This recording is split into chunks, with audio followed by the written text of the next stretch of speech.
Hi teachers அனைவருக்கும் வணக்கம். PGTRB நான் வந்து மார்க்ஸ் வந்து கம்மியாக எடுத்துட்டேன். எனக்கு வந்து பார்த்தீங்கன்னா ரேங்க் லிஸ்ட்டில் வரல, சிவி லிஸ்ட்லேருந்து நான் வரல.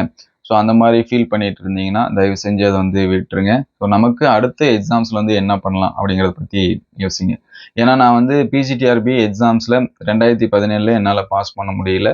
பாஸ் பண்ண முடியாததுக்கப்புறம் நான் எதனாலுமே என்னால் மார்க்ஸ் ஸ்கோர் பண்ண முடியல அப்படிங்கிறத வந்து அனலைஸ் பண்ணி ஸோ அதுக்கடுத்து நான் ஒரு சில விஷயங்கள் வந்து என்னென்ன பண்ணேன் அப்படிங்கிறத நம்ம ஒவ்வொரு வீடியோலையும் அப்டேட் பண்ணிட்டு இருக்கேன். ஸோ இப்போ பார்த்தீங்கன்னா என்கிட்ட ஒரு 3 மெட்டீரியல் வந்து இருக்குது. ஸோ இந்த 3 ஸ்பைரலுமே பார்த்தீங்க அப்படின்னா எக்ஸாம்ஸ் அப்ஜெக்டிவ் கொஷினில் இருக்கக்கூடிய எக்ஸாம்ஸ். ஸோ இதில் ஃபர்ஸ்ட் ஒன்று பார்த்தீங்கன்னா டிஎன்பிஎஸ்சியில் கேட்ட கொஷின் சரிங்களா. இது ஃபுல்லாக பார்த்தீங்கன்னா டிஎன்பிஎஸ்சியில் என்னுடைய மேஜர்ஸ்க்கு என்னென்ன நடந்துச்சு, எல்லா மேஜர்ஸ்க்கும் இருக்காது. ஸோ என்னோட மேஜர்ஸ் இருந்துச்சு, அதனால நான் வந்து என்ன பண்ணிட்டேன் அப்படின்னா எடுத்துக்கிட்டேன். ஸோ இதில் ஒரு சில இதுக்கு ஆன்சர்ஸ் இருக்கும், ஒரு சில இதில் ஆன்சர்ஸ் வந்து இல்லாமல் இருக்கும்.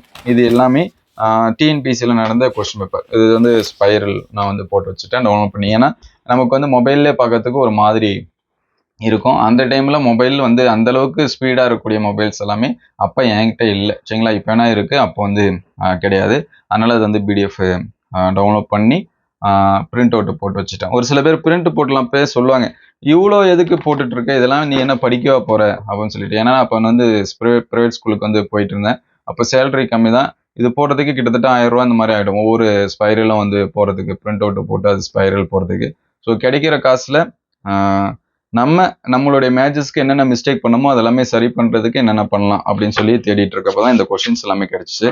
ஸோ அதுக்கடுத்து பார்த்தீங்கன்னா ஒரு சில என்ட்ரன்ஸ் எக்ஸாம் சரிங்களா, யூனிவர்சிட்டியில் நடந்த என்ட்ரன்ஸ் கொஷின் பேப்பர்ஸோட இது வந்து என்ட்ரன்ஸில் நடந்தது. இதில் பாருங்கள், ஒரு சில இதெல்லாம் எழுதாமலே இருக்கும், மார்க் பண்ணாமலே இருக்கும். ஏன்னா எனக்கு டைம் கிடைக்கல. ஒரு சில கொஷின்ஸ் மட்டும் ரிவிஷன் பண்ணியிருப்பேன், மற்ற எதுக்குமே டைம் கிடைக்கல. ஸோ அந்த கொஷின்ஸ் இது. அதுக்கான ஆன்சர்ஸ் எல்லாமே நான் தனியாக என்ன பண்ணி வச்சுருப்பேன் அப்படின்னு எழுதி வச்சுருப்பேன். எல்லாமே ஆன்சர்ஸ் வந்து எழுதுந்து எம்டி பேஜஸ் வந்து எழுதுந்து. ஸோ நெக்ஸ்ட்டு பார்த்தீங்க அப்படின்னா நம்ம லாஸ்ட்டாக வந்து செட்டு கொஷின் பேப்பர்ஸ் எல்லாமே சொல்லியிருந்தோம். ஸோ இது வந்து செட்டு கொஷின்ஸ்க்கான ஸ்பைரல். இது வந்து என்னுடைய மேஜரில் நடந்த set question, Kerala set question சொன்னோம் பார்த்தீங்களா, அந்த கொஷின்ஸு. ஸோ அதுலேருந்து டவுன்லோட் பண்ணி வெப்சைட்லேயே நிறைய இருக்குது. நீங்கள் கூகுளில் சர்ச் பண்ணிங்கன்னா பாருங்க, நீங்கள் தனியாக கீலாம் போட்டிருக்காங்க பாருங்கள். ஸோ இது நமக்கு வந்து ப்ரிப்பரேஷனுக்கு, ஒரு செல்ஃப் டெஸ்ட் எழுதி பார்க்கறதுக்கு, ஒரு காம்படிட்டிவ் லெவலில் இது எல்லாமே ரொம்பவே என்ன இருந்துச்சு அப்படின்னா ஹெல்ப்ஃபுல்லாக இருந்துச்சு. ஸோ நான் வந்து ஃபெயிலான பிறகு, ஃபெயில்னு சொல்ல முடியாது, அதாவது சிவி வராத பிறகு நான் பண்ண ஒர்க் இது எல்லாமே சரிங்களா.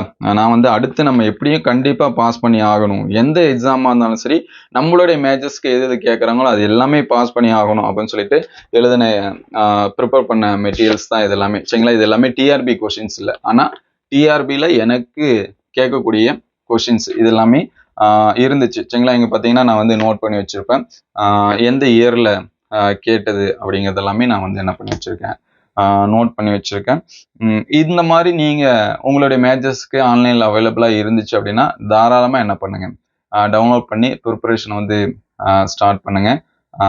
நம்ம வந்து ஐயோ நம்ம இந்த டைம் வரல அப்படின்னு சொல்லிட்டு ஃபீல் பண்ணிட்டு இருக்காதீங்க. கண்டிப்பாக நம்மளால் என்ன பண்ண முடியும் அப்படின்னா சக்ஸஸ் பண்ண முடியும். ஸோ எதனாலுமே எனக்கு போயிடுச்சு அப்படிங்கிறத வந்து பாருங்கள். ஏன்னா நான் 2013 எழுதியிருக்கேன், 15 எழுதியிருக்கேன், 13, 15 நான் சரியாக ப்ரிப்பேர் பண்ணல. அப்ளை பண்ணேன், ஓரளவுக்கு ஸ்கூல் புக் இந்த மாதிரி படிச்சுட்டு போய் எழுதினேன், எனக்கு வரல. ஸோ அதுக்கடுத்து 17க்கு தான் நல்லா எதனாச்சும் கோச்சிங் கிளாஸ் போகணும்னு சொல்லிட்டு அப்பயும் வரல. 2 இயர்ஸ் அதுக்கு வந்து ப்ரிப்பேர் பண்ணேன், அப்பயும் வரல. அதுக்கப்புறம் என்னென்ன மிஸ்டேக், ஸோ வந்து பலத்த அடின்னு சொல்லுவாங்கள்ல, ஒருவங்க அதிகமாக அடி வாங்கின பிறகு தான் எதனாலுமே நம்மளால் பண்ண முடியல, என்ன நம்மகிட்ட குறை இருக்குது, நம்ம என்ன பண்ணணும் அதை வந்து சரி பண்ணுறதுக்கு. ஸோ அது எல்லாமே பண்ணி அதுக்கப்புறம் ரெஃபர் பண்ணதான் இது எல்லாமே. ஸோ இது வந்து இன்னும் ஒரு சில மெட்டீரியல்ஸ் எல்லாமே இருக்குது. அது அப்ஜெக்டிவ் புக்கு லைப்ரரிலாம் போனோம் அப்படின்னா அங்கே ஃப்ரெண்ட்ஸ் வந்து எடுத்துகிட்டு வந்து கொடுத்தது, அது ஒரு ஜெராக்ஸ் இருக்குது. நீங்கள் என்னாச்சும் லைப்ரரி போனாலே அப்ஜெக்டிவ் புக் எல்லாமே இருக்கும். ஒருவேளை நீங்கள் அவங்கள்ட்ட கேட்டுட்டு அது வந்து ஜெராக்ஸ் வந்து போட்டு வச்சுக்கணும்னாலும் உங்களுக்கு இருப்போம். அல்லது அங்கேயே போய் நீங்கள் வந்து ஒரு நோட் வச்சு டெஸ்ட் எழுதி பார்க்கணும்னாலும் உங்களுடைய சாய்ஸ். டிஸ்ட்ரிக்ட் லைப்ரரி இப்போ மோஸ்ட்லி எல்லா டிஸ்ட்ரிக்ட்லையுமே இருக்குது. அங்கே அந்த அப்ஜெக்டிவ் புக்ஸ் எல்லாமே இருக்கும் சரிங்களா. நீங்கள் தாராளமாக என்ன பண்ணுங்கள், எடுத்து வச்சு ப்ரிப்பேர் பண்ணுங்கள். லைப்ரரிலாம் போனீங்கன்னா அந்த புக்ஸ் எல்லாமே பாருங்க சரிங்களா. இதெல்லாமே எந்த அளவுக்கு ஹெல்ப்ஃபுல்லாக இருக்குது அப்படின்னு சொல்லிட்டு கமெண்ட் பண்ணுங்கள். உங்களுக்கு ஏதாவது டவுட்னா கமெண்ட் பண்ணுங்கள். எனக்கு தெரிஞ்ச அளவுக்கு நான் எக்ஸ்பிளனேஷன் கொடுக்க ட்ரை பண்ணுறேன். So hard work never fail அப்படின்னு சொல்லுவாங்க. ஸோ இதெல்லாம் நான் பண்ண இது ஹார்ட் ஒர்க்கா என்னன்னு தெரியல, என்னுடைய கலெக்ஷன் இது எல்லாமே சரிங்களா.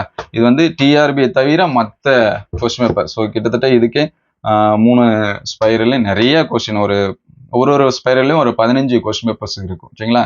அப்போ ஒரு கொஸ்டின் பேப்பர் ஒரு 100ன்னு வச்சிங்களா, 1500 கொஸ்டின், ஒரு 3000 4000 எம்சிக்யூஸ் வந்து இதுல இருக்கு சரிங்களா. இவ்வளவு பார்க்கணுமானா கண்டிப்பா பார்க்கணும். அப்பதான் நமக்கு வந்து ஒரு ஐடியா கிடைக்கும்.